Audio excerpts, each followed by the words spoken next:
ମୋର ତଳ ଗୁଡ଼ା ଏତେ ଅଡ଼ିଆ ହେଇଥିଲା ଯେ ମୁଁ ତାକୁ ଲୁଗା ସଫା ବ୍ରସ୍ରେ ଆଣିକି ସଫା କଲି। ଇଏ ତ ବେଶୀ ଚିଡ଼ନ୍ତି ଆଉ କ'ଣ ପାଇଁ କେଜାଣି ମୁଁ ବି ଜାଣିପାରେନି। ଘର ଧୁଆ ପୋଛା କଲେ କି ସଫାସଫି କଲେ ଆଙ୍କର ବେଶୀ ରାଗ ହେଇଯାଏ, ସବୁବେଳେ ମୋ ଉପରେ ଗର ଗର ଗର। ତାପରେ ମୋ ନଣନ୍ଦ ଚାଲି ଆସିଲେ, କହିଲେ ଭାଉଜ ମୋତେ କେତେ ଦିନ ହେଲା ମୁଣ୍ଡ କୁଣ୍ଡେଇ ଦେଇନା କହିଲ। ରାଗିଗଲେ। ତାପରେ ମୁଁ କହିଲି ହଉ ଆସ ଆସ ମୁଁ କୁଣ୍ଡେଇ ଦେଉଛି। ଏମିତି ଗପସପ ହଉ ହଉ ମୁଣ୍ଡ କୁଣ୍ଡା କୁଣ୍ଡି ହଉ ହଉ ଟାଇମ୍ ହେଇଗଲା। ତାପରେ ସିଏ ମୋତେ ଆଗତୁରା ଫରମାଇଶ କରିଦେଲେ, ଜାଗର ଦିନ ମୋତେ ଗୋଟେ ଭଲ ଷ୍ଟାଇଲରେ ମୁଣ୍ଡ ସଫା କରିଦେବ, ମୁଣ୍ଡ କୁଣ୍ଡେଇ ଦେବ। ମୁଁ କହିଲି ହଉ ଠିକ୍ ଅଛି।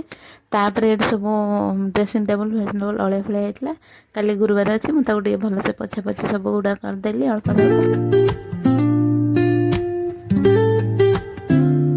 ତାପରେ ଆମ ଦି ଜଣଙ୍କୁ ବହୁତ ଜୋର ଭୋକ ଲାଗିଲା, କିନ୍ତୁ ଘରେ ଖାଇବା ପାଇଁ କିଛି ନାହିଁ।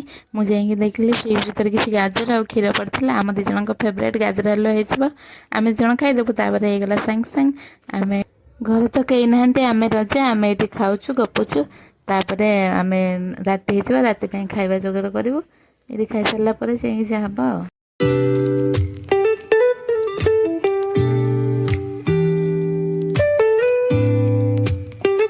ମୋର ତଳ ଗୁଡ଼ା ଏତେ ଅଡ଼ିଆ ହେଇଥିଲା ଯେ ମୁଁ ତାକୁ ଲୁଗା ସଫା ବ୍ରସ୍ରେ ଆଣିକି ସଫା କଲି। ଇଏ ତ ବେଶୀ ଚିଡ଼ନ୍ତି ଆଉ କ'ଣ ପାଇଁ କେଜାଣି ମୁଁ ବି ଜାଣିପାରେନି। ଘର ଧୁଆ ପୋଛା କଲେ କି ସଫାସଫି କଲେ ଆଙ୍କର ବେଶୀ ରାଗ ହେଇଯାଏ, ସବୁବେଳେ ମୋ ଉପରେ ଗର ଗର ଗର। ତାପରେ ମୋ ନଣନ୍ଦ ଚାଲି ଆସିଲେ, କହିଲେ ଭାଉଜ ମୋତେ କେତେ ଦିନ ହେଲା ମୁଣ୍ଡ କୁଣ୍ଡେଇ ଦେଇନା କହିଲ।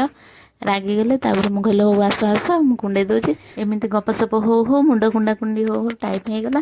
ତାପରେ ସିଏ ମୋତେ ଆଗତୁରା ଫରମାଇଶ କରିଦେଲେ, ଜାଗର ଦିନ ମୋତେ ଗୋଟେ ଭଲ ଷ୍ଟାଇଲରେ ମୁଣ୍ଡ ସଫା କରିଦେବ, ମୁଣ୍ଡ କୁଣ୍ଡେଇ ଦେବ। ମୁଁ କହିଲି ହଉ ଠିକ୍ ଅଛି। ତାପରେ ଏଠି ସବୁ ଡ୍ରେସିଂ ଟେବୁଲ୍ ଫେସିଂ ଟେବୁଲ୍ ଅଳିଆ ଫଳିଆ ହେଇଥିଲା। କାଲି ଗୁରୁବାର ଅଛି, ମୁଁ ତାକୁ ଟିକେ ଭଲସେ ପୋଛା ପୋଛି ସବୁ ଗୁଡ଼ା କରିଦେଲି ଅଳ୍ପ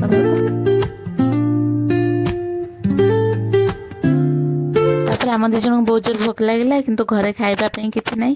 ମୁଁ ଯାଇକି ଦେଖିଲି ଫ୍ରିଜ୍ ଭିତରେ କିଛି ଗାଜର ଆଉ କ୍ଷୀର ପଡ଼ିଥିଲା। ଆମ ଦି ଜଣଙ୍କ ଫେଭରାଇଟ୍ ଗାଜର ହାଲୁଆ ହେଇଯିବ, ଆମେ ଦି ଜଣ ଖାଇଦେବୁ। ତାପରେ ହେଇଗଲା ସାଙ୍ଗେ ସାଙ୍ଗେ ଆମେ ଘରେ ତ କେହି ନାହାନ୍ତି, ଆମେ ରଜା, ଆମେ ଏଠି ଖାଉଛୁ ଗପୁଛୁ।